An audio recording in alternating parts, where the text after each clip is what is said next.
এই কারণে আব্দুল মুত্তালিবের কপাল ঘুষায় যায় নাই। ঐতিহাসিকেরা লিখেন, যারা সিরাত লিখেছে, নবীজির জীবনী লিখতেছেন, আব্দুল মুত্তালিব আল্লাহর কাছে 10টা সন্তান চাইছিল জমজম কূপ খনন করার কাজে সহযোগিতার জন্য। আব্দুল মুত্তালিব এই 10 সন্তান পেয়ে যত খুশি না হয়েছে, আমার আপনার নবী দুনিয়ায় আগমন করার কারণে আব্দুল মুত্তালিব তার চাইতে অগণিত গুণ বেশি খুশি হয়েছে। ইয়াতীম হয়ে এসেছেন, কিন্তু নিজের পরিবারের লোক তাকে বোঝা মনে করে নাই, বরং আরো আনন্দিত হয়েছে বেশি। এরপরে লম্বা কথা, মা দুনিয়া থেকে চলে গেছে, এবার অভিভাবকের দায়িত্ব নিয়েছে আব্দুল মুত্তালিব। 2 বছর পরে তিনিও মারা গেছে। আব্দুল মুত্তালিব জীবনের অন্তিম সময় আবু তালেবকে ডাকছেন। আরো অনেক সন্তান ছিল, কিন্তু ডাকছে আবু তালেবকে। আর বাস্তবতা হলো, অন্যান্য সন্তানদের তুলনায় আবু তালেবের অর্থ কম ছিল, কিন্তু তিনি আমার আপনার নবীকে সবার চাইতে বেশি মহব্বত করতেন। সবাই ভালোবাসতো, কিন্তু আবু তালেব একটু বেশি ভালোবাসতো। আব্দুল মুত্তালিব ওসিয়ত করে গেছে, আমার মরার পরে তুমি মুহাম্মাদের অভিভাবক। আবু তালেব মৃত্যু পর্যন্ত আমার আপনার নবীর সাথে সব সময় লেগেছিলেন। আঘাত নবীজির গায়ে লাগার আগে নিজের গায়ে লাগানোর জন্য প্রস্তুত ছিলেন। সুবহানাল্লাহ। এদিকে গেলে লম্বা কথায় চলে যাবে। আল্লাহ রাব্বুল আলামিন নিয়ামতের মধ্যে 1 নাম্বার বলেন, ইয়াতীম অবস্থায় আমি আপনাকে পাওয়ার পরেও আপনাকে কিন্তু লালন পালনের জন্য এমন ব্যবস্থা আমি আল্লাহ করে দিয়েছি, লালন পালনের ব্যবস্থা করেছি। এরপরে আল্লাহ রাব্বুল আলামিন বলেন, ওয়া ওয়াজাদাকা দাল্লান ফাহাদা। নবুয়তির আগে আপনি কিন্তু সঠিক পথটা চিনতেন না, জানা ছিল না, আমি আল্লাহ আপনাকে সঠিক পথটা চিনায়া দিয়েছি। এরপরে আল্লাহ তাআলা বলেন, ওয়া ওয়াজাদাকা আইলান ফাআগনা। আপনি নিঃস্ব ছিলেন, টাকা পয়সা সম্পদ ছিল না, আমি আল্লাহ আপনাকে সম্পদওয়ালা বানায় দিয়েছি। মুফাসসিরিনে কেরাম বলেন, এখানে উদ্দেশ্য এটা যে আল্লাহ তাআলা খাদিজা রাদিয়াল্লাহু তাআলা আনহার সাথে বিবাহের মাধ্যমে খাদিজা স্বেচ্ছায় তার ব্যবসার সব সম্পদের মালিক আমার আপনার নবীকে বানায় দিয়েছেন। সুবহানাল্লাহ। আমার আপনার নবী গরিব ছিলেন। অনেকে বলেন নবী গরিব ছিল না, না, নবীজির সম্পদের অভাব ছিল না। নবীজি মসজিদে নামাজ পড়তেন, নবীজির জন্য হাদিয়া আসছে, সাদাকা না, নবীজির জন্য আসছে হাদিয়া এত পরিমাণ যে মসজিদ প্রায় ভরে গেছে। নবীজি নামাজ শেষ করেছেন, সবাইকে ডাকছেন, একেবারে দুহাত ভরে যার যত প্রয়োজন সবাইকে নবীজি হাদিয়া দিয়ে দিয়েছেন। এজন্য নবীজি দারিদ্রতাকে বেছে নিয়েছেন, কিন্তু তিনি দরিদ্র ছিলেন না। এমন না যে নবীজি টাকা পয়সার অভাব ছিল। স্বাভাবিক, আমাদের দেশে আমরা যদি কাউকে মহব্বত করি, ভালোবাসি, আমার ভালোবাসার মানুষকে, ভালোবাসার আলেমকে আমি আমার জীবনের কষ্টার্জিত সম্পদ থেকে হাদিয়া দেই, টাকা পয়সা দিই। সাহাবায়ে কেরাম কি আমার আপনার চাইতে নবীরে কম ভালোবাসতো নাকি? সর্বোচ্চ ভালো তারা বাসতো, কিন্তু নবীজি ওই অবস্থাটাকে নিজের জন্য পছন্দ করে নিয়েছে। এই উত্তম আদর্শওয়ালা হতে চাও, দুনিয়া আখিরাতের সফলতা অর্জন করতে চাও, তাহলে রাসূলের জীবন আদর্শের মধ্যেই তোমাদের জন্য সেটা রয়েছে। নবীজির চরিত্রের অন্যতম বৈশিষ্ট্য হলো, নবীর চরিত্র যে নবুয়তির পরেই সুন্দর হয়েছে, আগে ছিল না তা না। কিন্তু আমার আপনার নবীজির চরিত্র নবুয়তির আগেও যেমন পরেও তেমন। তবে ডিসটেন্স কতটুকু বলা যাইতে পারে?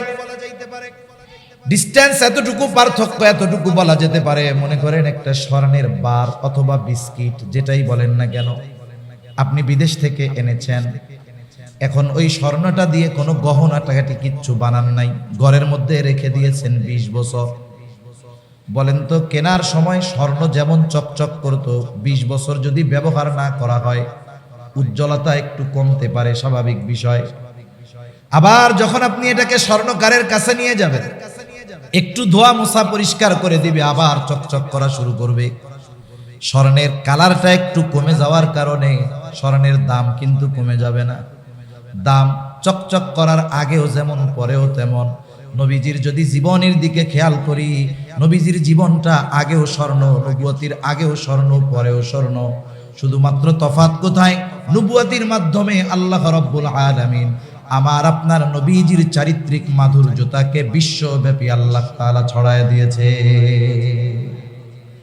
না হলে নবীজি বলতেছেন নবুয়তের আগেও আল্লাহ তাআলা আমার আপনার নবীজির দ্বারা ওই সমস্ত কাজ সংগঠিত হতে দেন নাই যেই বিষয়গুলো নবীজি নবুয়তের পরে নিষিদ্ধ করেছেন বা নবীর মাধ্যমে নিষিদ্ধ হয়েছে। মদ হারাম হয়েছে নবুয়তের অনেক পরে, কিন্তু ইতিহাসের কেউ বলতে পারবে না, নবীর দুশমনও বলতে পারবে না, নবুয়তের আগে নবীজি কোনোদিন মদ পান তো বহুদূর, মদের পাত্র ধরে দেখছে। নবীজি কোনোদিন লটারিতে যান নাই, নবীজি কোনোদিন গান বাদ্যের অনুষ্ঠানে যান নাই। নবীজি একবার বলতেছেন আমি তখন ছোট বালক, 10-12 বছর বয়স, মক্কার মধ্যে একটা বিবাহ অনুষ্ঠান হবে এবং ওই বিবাহ অনুষ্ঠানে যাদেরকে দাওয়াত দেওয়া হবে রাতের বেলা খাবার দাবারের পরে গানের আয়োজন হবে।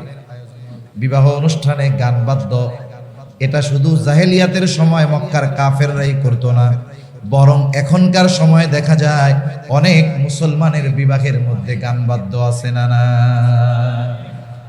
যেই বিবাহের মধ্যে পাপাচার থাকে ওই বিবাহ কোটি টাকা কাবিন দিলেও টিকবে না। প্রত্যেক জায়গায় নবীজির সুন্নাত অনুযায়ী কর্ম সম্পাদন করলে সেখানে রহমত থাকবে, সেখানে বরকত থাকবে।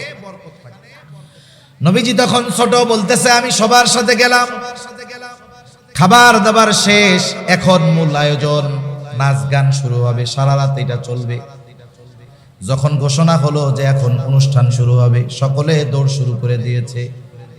ওয়াজ মাহফিলের মধ্যে মানুষদেরকে ডাকতে ডাকতে অবস্থা খারাপ হয়ে যায় যে একটু সামনে আসেন, কিন্তু গানের অনুষ্ঠানে ডাকা লাগে না, হুড়মুড়ি খাইয়া কে আগে গিয়া বসবে সেই চিন্তা করে সবাই দৌড় দেওয়া শুরু করেছে। নবীজি বলেন আমাকেও আমার সাথের সবাই ডাকতেছে, মুহাম্মদ আসো, আগে না গেলে জায়গা পাবো না। শিশু নবী বলেন, নবীজি বলেন হঠাৎ আমার দু চোখ জোড়ে প্রচন্ড রকমের ক্লান্তি, ঘুম চলে আসছে, সবাই চলে গেছে, আমি বাড়ির একপাশে ঘুমায় গেলাম। আমি ঘুমায় পড়ছি, আমার আর কোনো হুঁশ নাই সারা রাত কি হয়েছে। সকালবেলায় যখন সূর্য উঠেছে, সূর্যের আলো যখন আমার চোখের উপরে পড়েছে, আমার ঘুম ভাঙছে। গত রাত কি হয়েছে, কিভাবে অতিবাহিত হয়েছে আমার কোনো খবর না। নবীজি আবার আরেকটা বর্ণনায় বলেন একবার বাইতুল্লাহর সংস্কার করা হবে। সংস্কার কাজের সময় কাফেররা সিদ্ধান্ত নিল যে আমরা কেউ যেই পোশাক পরে পাপাচারে লিপ্ত হই, অপরাধ করি, গুনাহ করি, এই পোশাক পরে বাইতুল্লাহ সংস্কারের কাজে অংশগ্রহণ করা যাবে না। কি করবা? সকলে মিলে সিদ্ধান্ত নিল আমরা আমাদের পোশাক খুলে ফেলবো, বিবস্ত্র অবস্থায় কাজ করব। হযরত আব্বাস রাদিয়াল্লাহু তাআলা আনহু তখন নবীজিকে বলতেছে মুহাম্মদ সকলেই পোশাক খুলে ফেলতেছে, তুমিও খুলো। নবীজি যখন বলেন আমি যখন চিন্তা করতেছি আমার লুঙ্গি খোলা লাগবে, এই চিন্তা করার সাথে সাথে নবীজি অজ্ঞান হয়ে জমিনে পড়ে গেছে।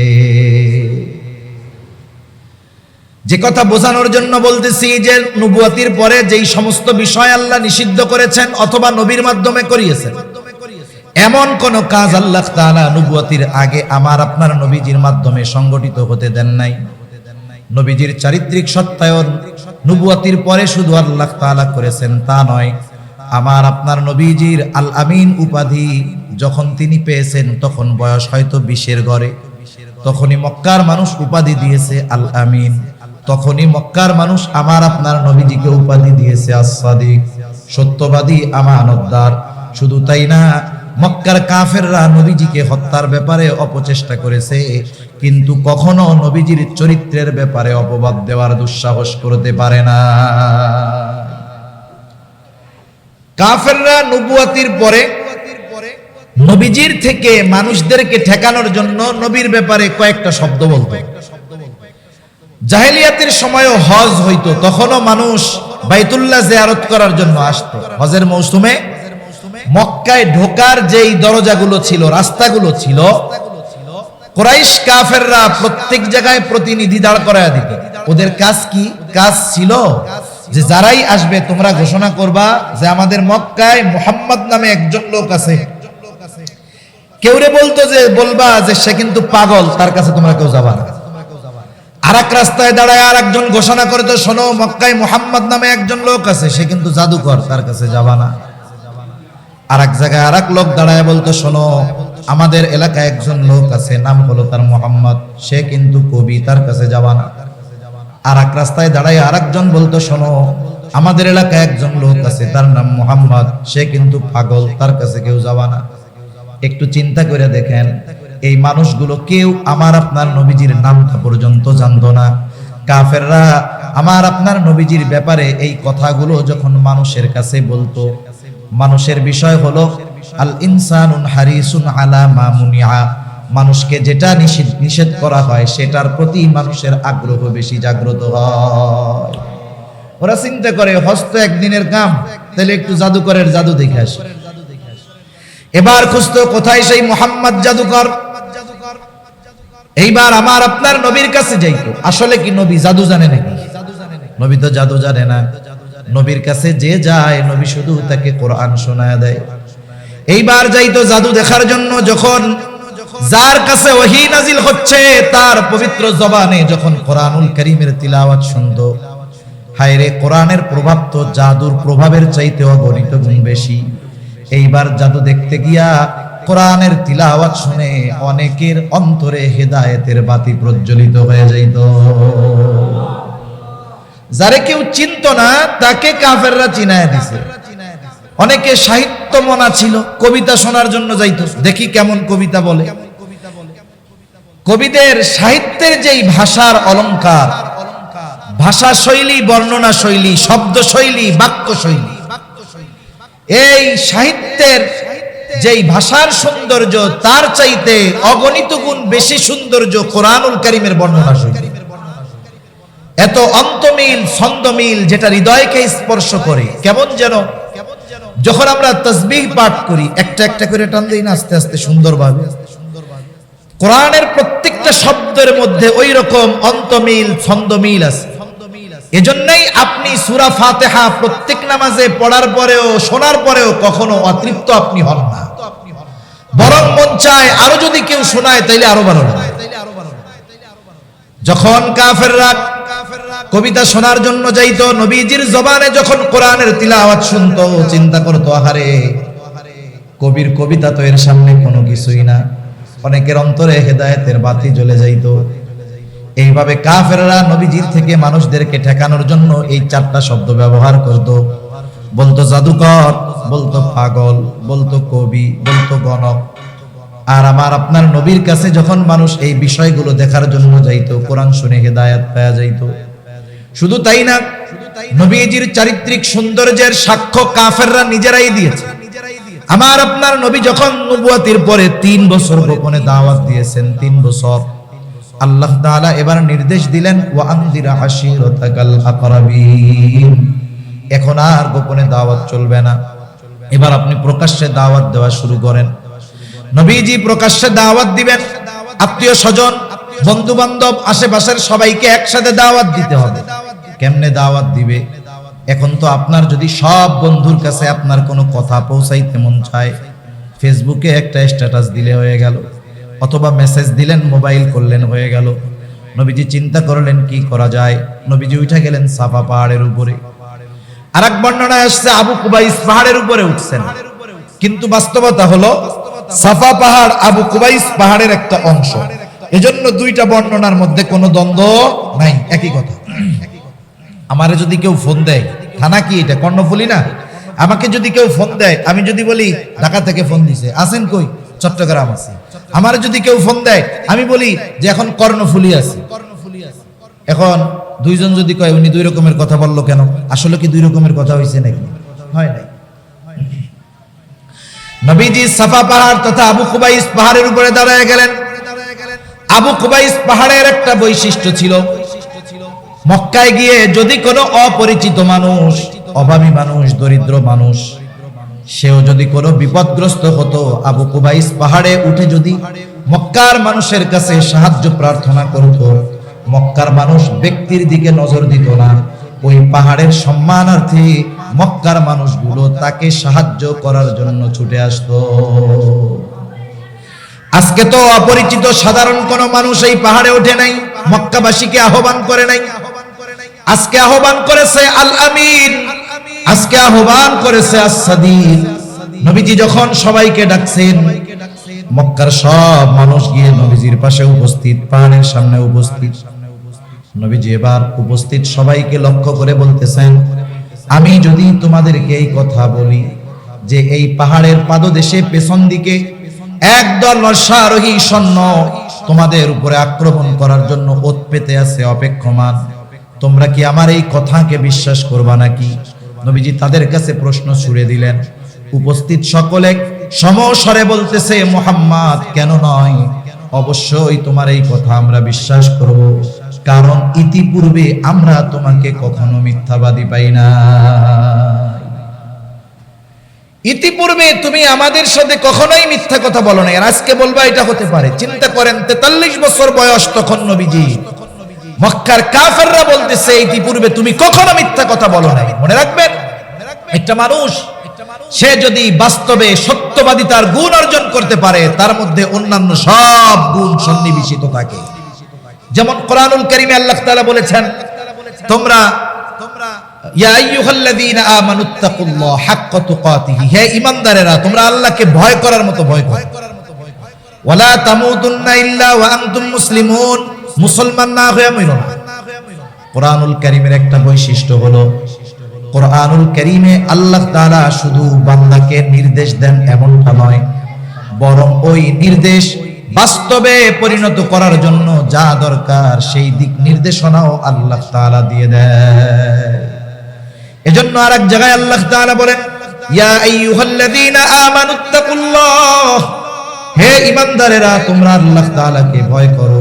আপনি যদি এখন প্রশ্ন করেন, আল্লাহ কেমনে ভয় করব, আপনাকে ভয় করা কিভাবে শিখবো, আল্লাহ তাআলা তাকওয়া অর্জনের যত মাধ্যমগুলো বর্ণনা করেন, এর মধ্যে প্রথমেই অন্যতম একটি মাধ্যম হিসাবে আল্লাহ তাআলা বলেন, ইয়া আইয়ুহাল্লাযীনা আমানুত্তাকুল্লাহ ওয়া কুনু মা'আস সাদিকিন, তোমরা সত্যবাদীদের সঙ্গ লাভ করো, সত্যবাদীদের সঙ্গী হয়ে যাও।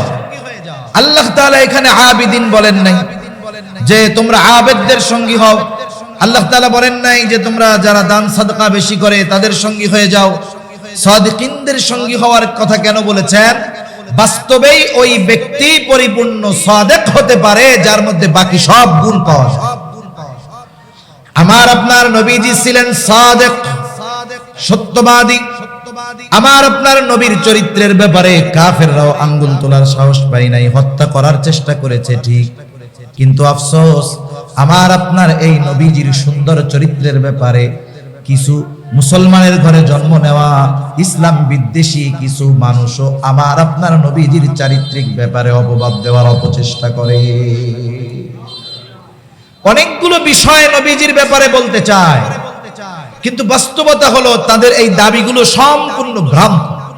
একটা দুইটার কথা বলি, যেমন তারা একটা দাবি করে যে মুহাম্মাদুর রাসূলুল্লাহ সাল্লাল্লাহু আলাইহি ওয়াসাল্লাম 25 বছরের যুবক, উনি বিবাহ করেছেন 40 বছরের একজন নারী, যার আগে দুটো বিবাহ হয়েছিল, দুইজন স্বামী ওনার ইন্তেকাল করেছে, খাদিজাকে বিবাহ করেছে, বলে সম্পদের লোভে বিবাহ করেছে। নাউজুবিল্লাহ। রাসূলুল্লাহ সাল্লাল্লাহু আলাইহি ওয়াসাল্লাম বাস্তবিক অর্থে নিজের থেকে খাদিজাকে প্রস্তাব দেন নাই। লম্বা ইতিহাস সংক্ষিপ্ত সারে আমি আপনাদের খেদমতে বলি, খাদিজা ওই জাহেলিয়াতের সময়ও একজন পুত পবিত্রা নারী ছিলেন। কাফেররাই উনার উপাধি দিয়েছিল তাহেরা, পুত পবিত্রা। ওনার বাবাও ধর্ণাঢ্য ব্যক্তি ছিল, স্বামীদের থেকেও মেরাজ সূত্রে কিছু সম্পদ ইনি পেয়েছিলেন। উনি একজন বিচক্ষণ বুদ্ধিমতী নারী ছিলেন। উনি এই সম্পদগুলো বসে বসে খান নাই, ব্যবসার কাজে ব্যয় করছেন, ব্যবসা শুরু করে দিয়েছেন।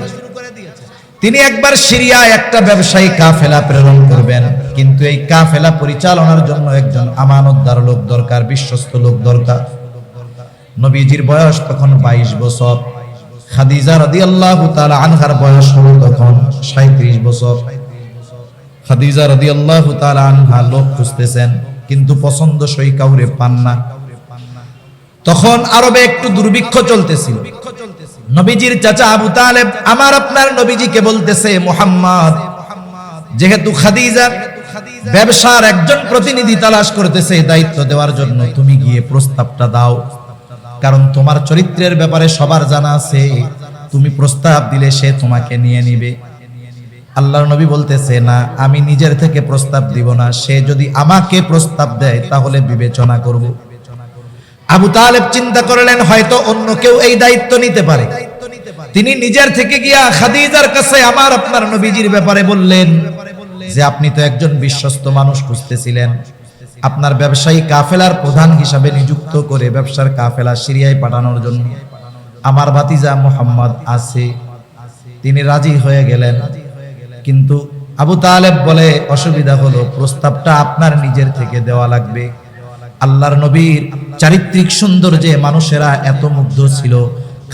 খাদিজা বলল, মুহাম্মদ ছাড়া যদি অন্য কেউ হইতো কশ্চিনকালেও আমি নিজের থেকে প্রস্তাব দিতাম না। ঠিক আছে, আমি তাকে রিকোয়েস্ট করব যে আমার এই কাফেলার দায়িত্ব তুমি নাও। খাদিজা গিয়া আমার আপনার নবীজির কাছে প্রস্তাব দিলেন, নবীজি প্রস্তাবে রাজি হইলেন। অন্যান্যদের বেলায় যেই পরিমাণ পারিশ্রমিক দেওয়ার কথা ছিল, নবীজির ব্যাপারে দ্বিগুণ দেওয়া হলো। নবীজি আবার সফরে রওনা হয়ে গেলেন। ওই সফরের খাদেম খাদিজার একজন গোলাম ছিল, নাম হলো তার মাইসারা। খাদিজা তার প্রতি এতটা আস্থাশীল ছিলেন, ওই মাইসারাকে বলতেন, ও হইল আমার চোখ, তার মানে ওর দেখা আর আমার দেখা সেম। তিনি বলতেন, মাইসারা হলো আমার চোখ।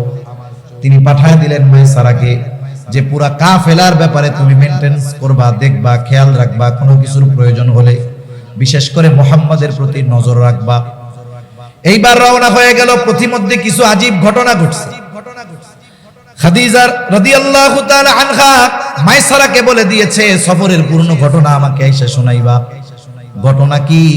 নবীজি সাল্লাল্লাহু আলাইহি ওয়াসাল্লাম রৌদ্রের মধ্যে রাস্তায় চলতেন, আকাশের মধ্যে বড় মেঘখণ্ড আমার আপনার নবীজিকে ছায়া দিত। মূলত এটা দিত ফেরেশতারা। আবার এক জায়গায় নবীজি বিশ্রাম নিচ্ছিলেন, শুয়ে আছেন। পাশে একটা পাদ্রীর এলাকা ছিল, পাদ্রীর জায়গা ছিল, পাদ্রী ছিল। মাইসারাকে জিজ্ঞাসা করতেছে, এই লোকটাকে? বলে, এর নাম কি? বলে, নাম মুহাম্মদ। বাড়ি কোথায়? মক্কায়। কোন বংশের লোক? বলে, কুরাইশ বংশের লোক। এইবার ওই পাদ্রী বলতেছে, এই ব্যক্তি ভবিষ্যতের নবী হবে। এরকম অদ্ভুত অদ্ভুত বিষয় সে অবলোকন করেছে। একদিন এক জায়গায় নবীজি শুয়ে আছেন, গাছের ছায়ায় নবীজি শুয়ে আছেন। সূর্যের আলো যখন সরবে ছায়াও সরে যাবে, এটা স্বাভাবিক বিষয়। কিন্তু দেখা গেল সূর্য সরে যায় কিন্তু গাছের ছায়া সরে না। নবীজিকে গাছ বাঁকা হয়ে ছায়া দিচ্ছে। এই দৃশ্যগুলো মাইসারা সচক্ষে দেখলো। সফর শেষ হলো। আরব থেকে যেই পণ্যগুলো নিয়ে, মক্কা থেকে যেই পণ্যগুলো নিয়ে নবীজি সিরিয়ায় গেলেন, দ্বিগুণ দামে বিক্রয় করলেন। আবার মক্কার মানুষের যেই জিনিসগুলোর চাহিদা, ওইটা তিনি নিয়ে আসলেন সিরিয়া থেকে। আবার মক্কায় এনে এগুলো বহুগুণ লাভে বিক্রয় হলো। নবীজি সাল্লাল্লাহু আলাইহি ওয়াসাল্লামের ব্যবসায়িক সফর শেষ। এইবার খাদিজা মাইসারার কাছে জিজ্ঞাসা করতেছে। মাইসারা এসব ঘটনাগুলো খাদিজাকে বর্ণনা করলো, বলল। একজনের চরিত্রতে আকৃষ্ট হয়ে খাদিজা রাদিয়াল্লাহু তাআলা আনহা চিন্তা করেছিলেন আর বিবাহ তিনি করবেন না, কিন্তু আল্লাহর নবীর চরিত্রে তিনি সন্তুষ্ট হয়ে গেছেন, আকৃষ্ট হয়ে গেছেন। এইবার নবীজির প্রশংসা করেন বান্ধবীদের মহলে। এখন যদি বান্ধবীদের সাথে একটা মেয়ে যদি আর একটা ছেলের কথা বারবার বলে, স্বাভাবিক কি চিন্তা করবে যে হ্যাঁ, তাহলে তার প্রতি তোমার একটা সফট কর্নার, দুর্বলতা তৈরি হয়েছে মনে হয়। খাদিজার একজন বান্ধবী বলতেছে, তুমি এত মুহাম্মাদের প্রশংসা করো কেন? পছন্দ হয় নাকি? তাহলে বিবাহের প্রস্তাব দিয়ে দাও। খাদিজা একজন বুদ্ধিমতী মহিলা। তিনি বলেন, আমি যদি প্রস্তাব দেই হয়তো মুহাম্মদ আমার প্রস্তাব মেনে নিবে না, কারণ সে একজন সুদর্শন, যোগ্য, সচ্চরিত্রবান পুরুষ। আর আমি প্রস্তাব দেওয়ার পরে সে যদি আমার প্রস্তাব ফিরিয়ে দেয় আমি লজ্জা পাবো। এবার বান্ধবী বলে, প্রস্তাবটা আমি দেই? খাদিজা বলে, তুমি আলোচনা করতে পারো কিন্তু আমাকে এর সাথে জড়াবা না। এইবার ওই মেয়েটা গিয়া আমার আপনার নবীজিকে বলে, মুহাম্মদ বয়স তো হয়ে গেছে, বিবাহ শাদী কি করবা না? নবীজি বলেন, বিবাহ করব, টাকা পয়সা নাই, কোত্থেকে করব? এবার ওই মেয়েটা বলে, কেউ যদি তোমার সব খরচ বহনে রাজি হয়ে যায়, তুমি কি রাজি আছো নাকি? নবীজি বললেন, তাহলে আমার চাচার সাথে কথা বলো। এবার আবু তালেবের সাথে কথা হলো। লম্বা ঘটনা। আবু তালেবের উপস্থিতিতে তার খুতবায় নবীজির বিবাহ সম্পাদন হলো। আবু তালেব তার খুতবার মধ্যেই কথা বলেছিল যে মুহাম্মদ, তাকে আপনারা সকলেই চিনেন, তার চরিত্র এত সুন্দর, তার আখলাক এত ভালো, পৃথিবীর যাকেই তার সামনে এনে দেওয়া হোক না কেন, সেটা মুহাম্মাদের চরিত্রের চাইতে তার চরিত্র কখনোই সুন্দর হবে না। বিবাহ সম্পাদন হয়ে গেছে। এতদিনের সম্পর্ক ছিল এক, বিবাহ হয়ে গেছে, সম্পর্ক হয়েছে আরেক। বিবাহের রজনীতে নবীজির বয়স 25, খাদিজার বয়স 40। খাদিজা রাদিয়াল্লাহু তাআলা আনহা আমার আপনার নবীজিকে ওই রজনীতে বলতেছে, মুহাম্মদ, আজকে থেকে আমি হলাম আপনার অধীনস্থ, সুতরাং শুনে নেন, আমার যত সম্পদ আছে আমি আমার সব সম্পদের মালিকানা আপনাকে দিয়ে দিলাম। আপনি এই সম্পদ যেভাবে খুশি সেভাবে ব্যয় করবেন। সুবহানাল্লাহ। পবিত্র কোরআনুল কারীমে একটা প্রসিদ্ধ সূরা, সূরার নাম হলো সূরাতুদ দুহা। সূরার নাম সূরাতুদ দুহা। কিছুদিন নবীজির কাছে ওহী আসা বন্ধ ছিল, যে কোনো কারণে আসে নাই, অসুস্থ ছিলেন, হয়তো তাহাজ্জুদে উঠতে পারেন নাই। মক্কার কাফেররা তো ওত পেতে থাকতো নবীজিকে কথার মাধ্যমে কেমনে কষ্ট দেওয়া যায়। এক দুষ্ট মহিলা নবীজিকে বলতেছে নবীজির ব্যাপারে যে মুহাম্মাদের কাছে মুহাম্মাদের শয়তানটা আর আসে না, নাউজুবিল্লাহ। তার মানে জিবরাইল আলাইহিস সালামের কথা বলতেছে, এটা আর আসে না।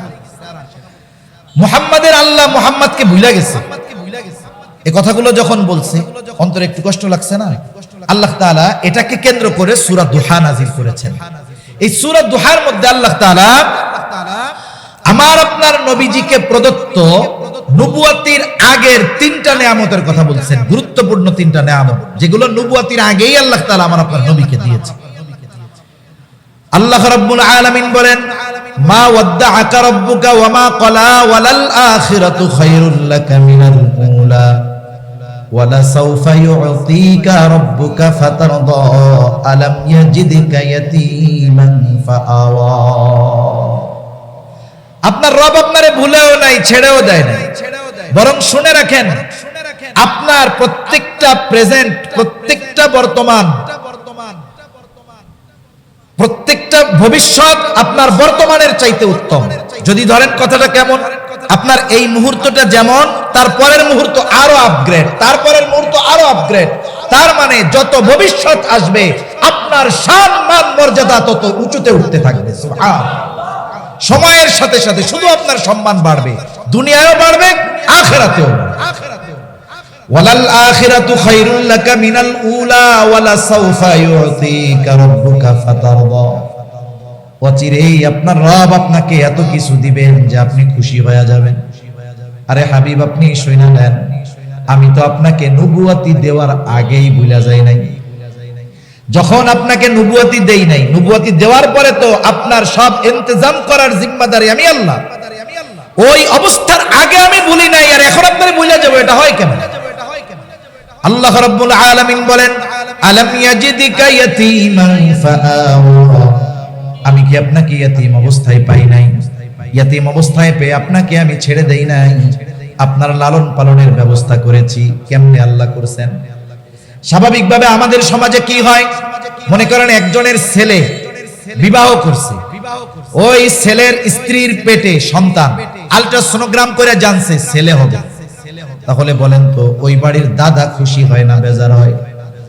দাদি যদি নিজেও মহিলা কিন্তু যদি শোনে ছেলের ছেলে হবে, বেশি খুশি হয়। এখন এই ছেলেটা দুনিয়ায় ভূমিষ্ঠ হওয়ার 2 মাস আগে আপনার ছেলেটা মারা গেল।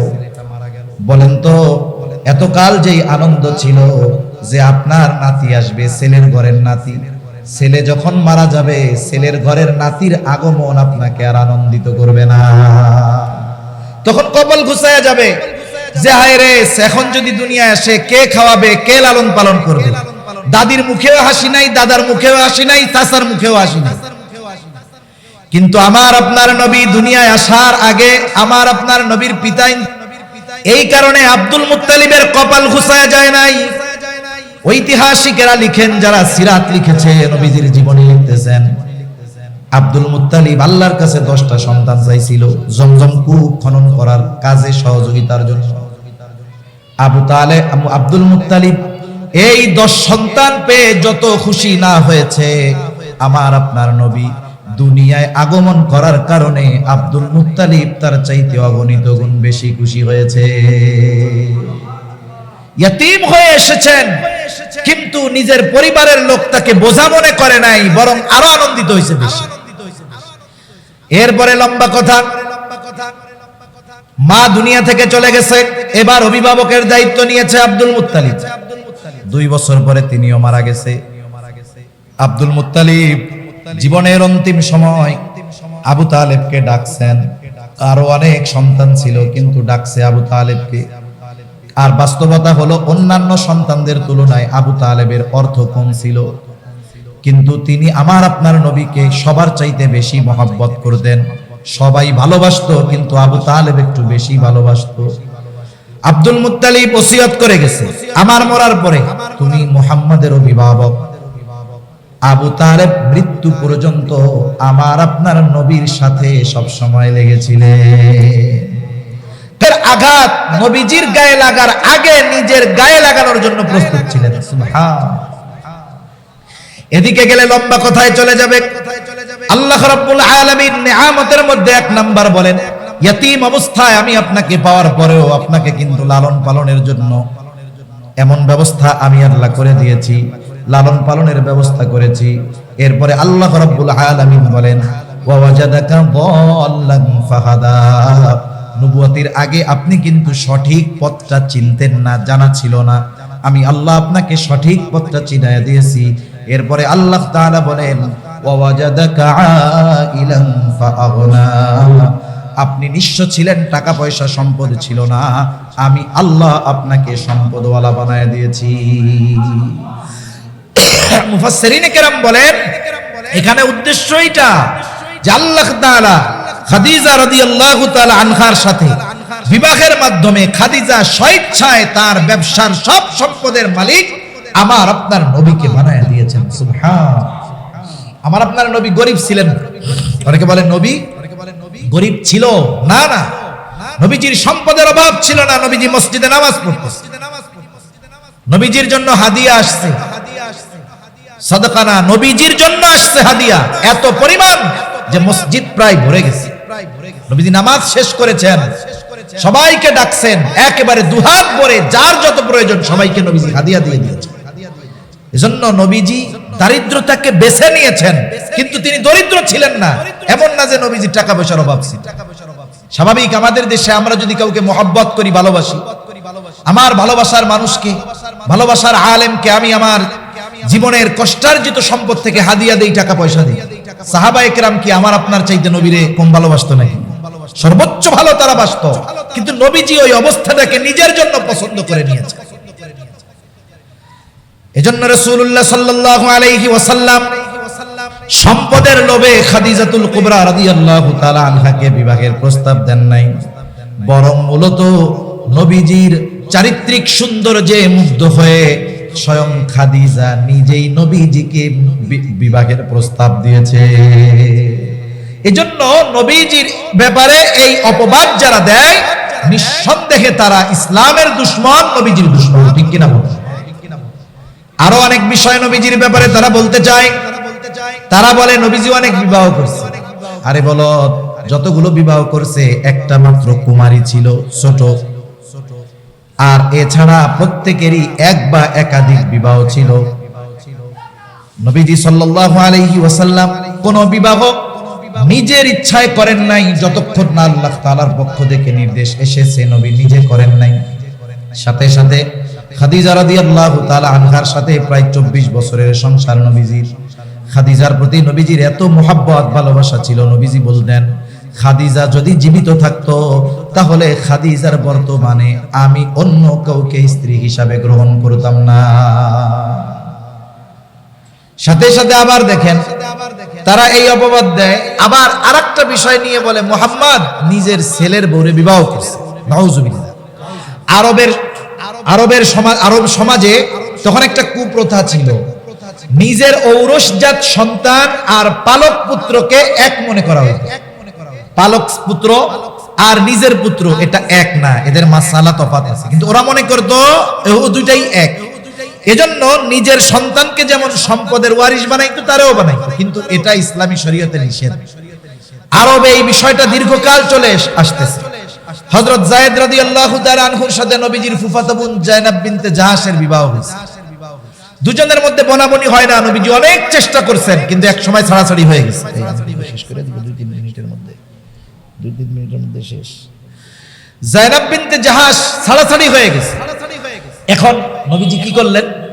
চেষ্টা করছেন যায়েদের সাথে যায়েনাব বিনতে জাহাশের সংসার টিকে নাই, আর যায়েদকে নবীজির পালক পুত্র। এইবার আল্লাহ তাআলার নির্দেশ আসলো, আপনি যায়েনাব বিনতে জাহাশকে বিবাহ করেন। নবীজিও টেনশনে পড়ে গেছে। শতাব্দীর পর শতাব্দী ধরে আমাদের সমাজে এটাকে অন্য চোখে দেখা হয়, পালক পুত্রকে নিজের পুত্রের মতো মনে করা হয়। এখন যদি বিবাহ করি অবস্থা কি হবে? কিন্তু আল্লাহ তাআলা আমার আপনার নবীর মাধ্যমে শুধু ওহী নাজিল করেই শেষ করেন নাই, ওহী নাজিল করার সাথে সাথে আমার আপনার নবীর মাধ্যমে আল্লাহ তাআলা প্রত্যেকটা আইনের বাস্তব প্রয়োগ করে দিয়েছে। এজন্য নবীজি হলো প্র্যাকটিক্যাল কোরআন। কোরআনে এমন কোনো আইন নাই, এমন কোনো বিধান নাই যেটা আমার আপনার নবীর মাধ্যমে বাস্তবায়িত হয় নাই। চুরি করলে হাত কাটতে হবে, নবীজি নিজে এটার বাস্তবায়ন করেছেন। জিনা করলে শাস্তি কি হবে, নবীজি এটার বাস্তবায়ন করেছেন। শুধু বিধান নাজিল যদি হতো, এটার বিষয় একরকম ছিল, কিন্তু নবীজি যখন একটা কাজ প্র্যাকটিক্যাল করেছেন, এটার তাৎপর্য আর একরকম। কারণ অনেক সময় বলার চাইতে করার মাধ্যমে এটার প্রভাব বেশি পড়ে। একটা উদাহরণ দেই, নবীজিকে যখন প্রথমবার হিজরতের পরে সাহাবায়ে কেরামদেরকে নিয়ে গেছেন উমরা করার উদ্দেশ্যে, হুদাইবিয়ার সন্ধি হলো। চুক্তির মধ্যে একটা চুক্তি, এই বছর মুসলমানেরা মক্কায় ঢুকতে পারবে না, আগামী বছর ঢুকবে। নবীজি সব মাইনা নিছে।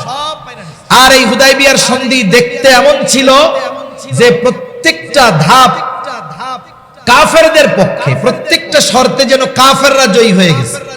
সেজন্য সাহাবায়ে কেরামের মন খারাপ, ফিরে যেতে হবে। অনেকে জবাই দেওয়ার জন্য সাথে ছাগল আনছে, দুম্বা আনছে। নবীজি সকলের মন খারাপ, সকলে অন্যমনস্কা। নবীজি একবার নয়, দুইবার নয়, 3 বার তাদেরকে বললেন, যার সাথে যেই জন্তু আছে জবাই করে ফেলো। সকলের মন খারাপ, অন্যমনস্ক, কেউ কথা নবীজির শুনে নাই, কেউই জবাই করে না। নবীজি ঘরের মধ্যে ঢুকলেন। ওই সফরে নবীজির সাথে ছিলেন উম্মে সালামা রাদিয়াল্লাহু তাআলা আনহা।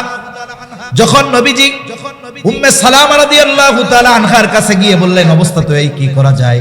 উম্মে সালামা রাদিয়াল্লাহু তাআলা আনহা পরামর্শ দিলেন, ইয়া রাসূলুল্লাহ, সকলের মন খারাপ, সকলে হয়তো অন্যমনস্ক আছে, চিন্তা করছে দীর্ঘদিন পর বাইতুল্লাহটা একটু ছুঁয়া দেখব, আত্মীয় স্বজনের সাথে একটু দেখা করব। এক কাজ করেন, আপনি আপনার জন্তুটা নিয়ে তাদের সামনে জবাই করে দেন। নবীজি আর কিছু বলেন নাই। নিজের যেই প্রাণীটা জবাই দেওয়ার জন্য আনছেন, উপস্থিত সাহাবায়ে কেরামের সামনে যখন নবীজি জবাই দিয়ে দিলেন, নবীজিকে দেখে সাথে সাথে সকলেই নিজেদের সাথে থাকা ছাগল দুম্বা গুলো জবাই করে দিল। তাহলে কিছু সময় আছে বলার চাইতে সেটাকে যদি প্র্যাকটিক্যাল আমল করা হয়, এটার প্রভাব বেশি পড়ে। এজন্য আল্লাহ তাআলা কোরআনে যত বিধান নাজিল করেছেন, আমার আপনার নবীজির মাধ্যমে এটাকে প্র্যাকটিক্যাল ভাবে বাস্তবায়ন আমার আপনার নবীর মাধ্যমে আল্লাহ তাআলা করিয়েছেন। তা নবীজির চরিত্র হলো মহাসাগরের মতো, মহাসমুদ্রের মতো চারিত্রিক সৌন্দর্য। এটা এক মজলিসে একদিনে অল্প সময় বলা সম্ভব না, এটা অসম্ভব। আমার আপনার নবীজির চরিত্র হলো প্রত্যেকটা জায়গায় পূর্ণাঙ্গ। এমন নয়, নবীজির জীবনটা তো এক বহুমুখী জীবন। কোন নবীর জীবন সব দিক দিয়ে নাই। যেমন আপনি যদি চিন্তা করেন আপনি আদর্শ স্বামী হবেন, আদর্শ নিবেন কার কাছ থেকে? চিন্তা করলেন ঈসা আলাইহিস সালাম কেমন স্বামী ছিল, আমি ওরকম স্বামী হব, জীবনেও পারবেন না। কারণ ঈসা আলাইহিস সালাম যতদিন দুনিয়ায় ছিলেন উনি বিবাহই করেন। আপনি আদর্শ বাবা হবেন, ঈসা আলাইহিস সালাম থেকে আপনি পারবেন না এটা নিতে। আপনি আদর্শ সমরনায়ক হবেন, ঈসা আলাইহিস সালাম তার জীবনে যুদ্ধে অংশগ্রহণ করা লাগে নাই, পারবেন না, যদিও পরবর্তীতে শেষে এসে করবে। আপনি চান আপনি আদর্শ রাষ্ট্রনায়ক হবেন, মুসা আলাইহিস সালামের অনুসরণ করবেন। মুসা আলাইহিস সালাম বড় একটা সম্প্রদায়ের নবী ছিলেন, কিন্তু উনি বাদশা ছিলেন না। কিন্তু আমার আপনার নবী সব ছিলেন, এবং প্রত্যেক জায়গায় নবীজির আখলাক ছিল 100 একেবারে পরিপূর্ণ। নবীজির চরিত্রের গ্রাফ আপ ডাউন ছিল না, একেবারে সেম লেভেলে ছিল এবং পরিপূর্ণ ছিল। এজন্য আমার আপনার নবীর চরিত্র শুধু উত্তম চরিত্র নয়, আমার আপনার নবীর চরিত্র হলো পরিপূর্ণ উত্তম চরিত্র। সুবহানাল্লাহ বলেন। এজন্য নবীজি নিজেই বলেন, ইন্নামা বুইসতু লিউতাম্মিমা মাকারিমাল আখলাক। নবীজি বলেন, আমাকে উত্তম চরিত্রে পরিপূর্ণতা প্রদানার্থে প্রেরণ করা হয়েছে। তার মানে আমার আপনার নবীর আগে যত নবী এসেছে সবাই উত্তম চরিত্রওয়ালা, কোনো সন্দেহ নাই। আমার আপনার নবী শুধু উত্তম চরিত্রওয়ালা নয়, আমার আপনার নবী হলেন উত্তম চরিত্রে পরিপূর্ণতা দান করনেওয়ালা। এজন্যই আল্লাহ তাআলা আমার আপনার নবীর চরিত্রকে মহান হিসাবে ঘোষণা করে বলেন, ওয়া ইন্নাকা লাআলা খুলুকিন আযীম। আপনাকে মহান চরিত্রে অধিষ্ঠিত করা হয়েছে। সাথে সাথে তামাম বিশ্ববাসীকে ওই মহান চরিত্র যার, তার অনুসরণ করার জন্য উদ্বুদ্ধ করে আল্লাহ তাআলা বলেন, লাকাদ কানা লাকুম ফি রাসূলিল্লাহি উসওয়াতুন হাসানা। অবশ্যই তোমাদের, নিশ্চয়ই তোমাদের জন্য রাসূলের জীবন আদর্শের মধ্যেই রয়েছে উত্তম আদর্শ। এজন্য আমরা যদি আদর্শবান মানুষ হতে চাই, আদর্শবান বাবা হতে চাই, আদর্শবান শাসক হতে চাই, বিচারক হতে চাই, প্রত্যেকটা জায়গায় রাসূলের অনুসরণ করার দরকার আছে না নাই? আমি যদি রাসূলের প্র্যাকটিক্যাল বিষয়গুলো নিজের জীবনের সাথে ফিট করতে পারি, তাহলে আমরা এমনিতেই তো রাসূলকে ভালোবাসি, তাহলে ওই ভালোবাসা আরো পূর্ণতা লাভ করবে ইনশাআল্লাহ। এজন্য কি করব? রবিউল আউয়াল মাস, নবীজির শানে বেশি বেশি দূরত্ব পাঠ করব, সাথে সাথে নবীজির সিরাত অধ্যয়ন করব, নবীজির জীবনী অধ্যয়ন করব, আমাদের সন্তানদের করাবো, পরিবারের মধ্যে নবীজির সিরাত জীবনী নিয়ে বেশি বেশি আলোচনা করব। আল্লাহ সুবহানাহু ওয়া তাআলা আমাদের সকলকে কথাগুলো বুঝবার তৌফিক দান করেন, আমিন। ওয়া আখিরু দাওয়ানা আলহামদুলিল্লাহি রাব্বিল আলামিন। আসসালামু আলাইকুম ওয়া রাহমাতুল্লাহি ওয়া বারাকাতুহু।